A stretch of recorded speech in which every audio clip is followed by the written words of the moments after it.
Kaya pa ba? Game na! Alam mo, talagang naiinis talaga ako, be, kasi putya naman, iba na yung mga pinagagawa ninyong mga nagdi-DIY braces. Nag-iimbento na kayo ng mga salita at spelling. Anong mali dyan? Danin braces.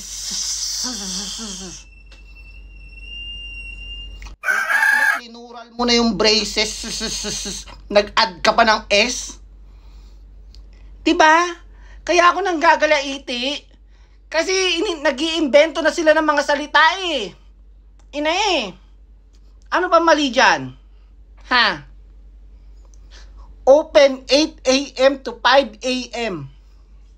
Woo! B, ano bang nasinghot mo? Meron kang time machine? Babalik kami from alas 5 ng madaling araw. Magbubukas ka ng alas 8, babalik kami alas 5. Ano yun? Negative. Hayop na to. Baka ang ibig sabihin niya, 8 a.m. Monday, ang tapos 5 a.m. Tuesday, ganon. Straight. Okay nang ina mo. Gigil ako. Ha?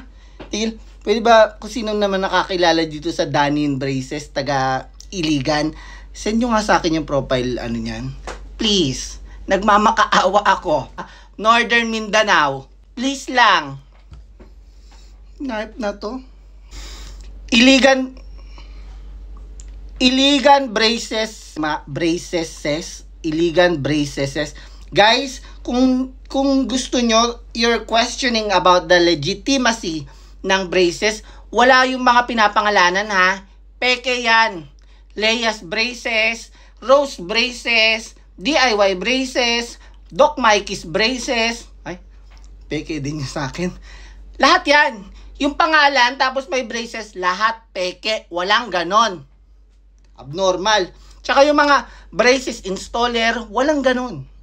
Peke yan lahat. Good luck sa mga ngipin ninyo. Pakisend din, iba na to, no? Pakisend din sa akin, parang sila yung magkasama eh, no? Pakisend din sa akin yung profile pic, please lang, ha? Iligan City. Kailan ka ba nagkakabit? Year 2016. Safe, proven, and tested by many clients. Clients nga tawag nila eh. Clients tsaka customer. Ano ka, pok-pok? Kaya nga mo? Next.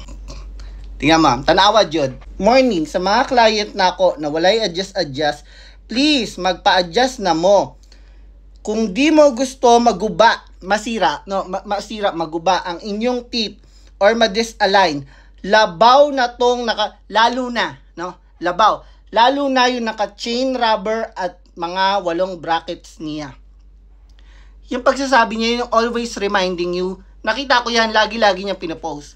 Be, yung pagsasabi niya na please, magpa-adjust na kayo. Hindi siya concerned sa ngipin nyo. Wala na siyang pera. Please lang, magpa-adjust na kayo kasi wala na akong pera. Yun lang yon. Sana ganun lang. Wala yung concern sa mga ngipin ninyo. Kung concern yan, nag-aral yan. Wala nga nagmagaling-magaling lang eh. Ano lang yan eh, parang error. Yun lang. Pag nagkamali, hindi ko na gagawin. Pinagpa-practicean lang kayo niya kasi nga hindi nag-aral yung mga yan. Yan na lang marami. Tigilan mo yan, ha? Ay, minessage kita ha. Hindi mo ako nire-replyan. Huwag mo sabing pinapahiya kita, abnormal. Eto, naloka talaga ako. July 29 lang eh. Last month lang. Sige.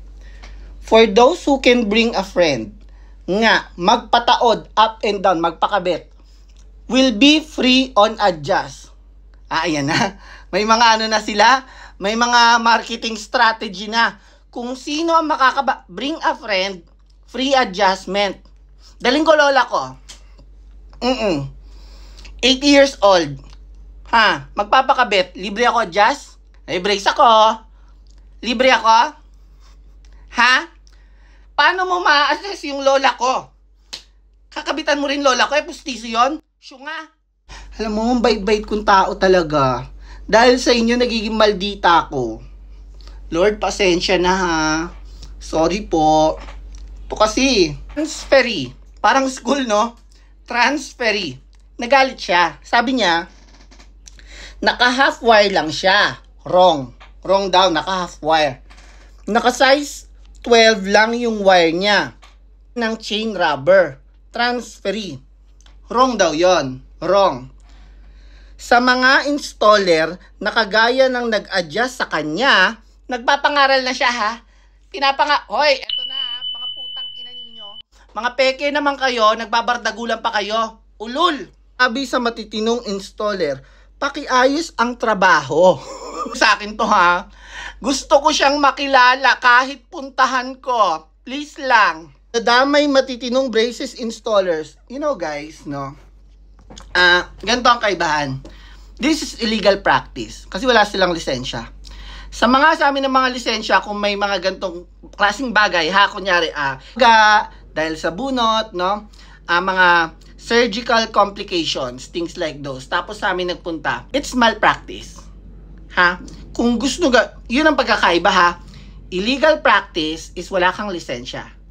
Malpractice is you have license but due to negligence, kapabayaan, hindi na siayos ang procedure.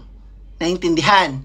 So, ganito. Kami, kung hindi namin magustuhan, no, if I have something against, wala pa naman, against sa isang dentista, we could make a report on our different chapters. Kunyari ako, DASMA chapter, meron ho kasi kaming hindi pagkakasunduan ni Doktora ganto, kaya baka may ayos nyo kami. Merong expert witness or merong medium na mag-aano sa amin para hindi that's how professional do, no? Ganun ang usapan. Kayo, kami mga nagdi-DIY, saan kami pupunta, ha? Sa akin.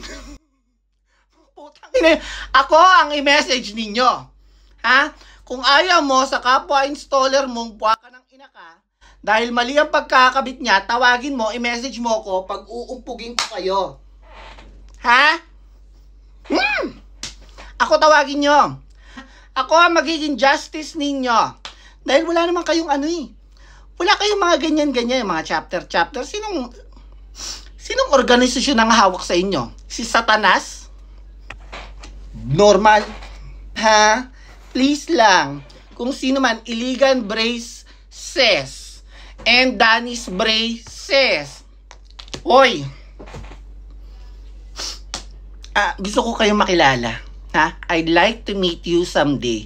At ipamukha sa inyo mga pinaggagawa ninyo. The thing is, Dok, bakit ka ba nakikialam? Namumuhay kami ng marangal, namumuhay kami ng mapayapa, hindi ka naman namin inaano. Hindi ako nakikialam, kayo ang nakikialam. Kami, amin tong trabaho, kayo ang pumapasok, ginagaya nyo ang trabaho namin. Bawal! Ano ba? Hindi ka ba makaintindihan ng Tagalog? Unsa day imong kinabuhi? Bugo man nimo kuan? Ang imong utok? Wala imong utok, day? Ha? Nanggigigil ako sa'yo. Tigilan niyo yan.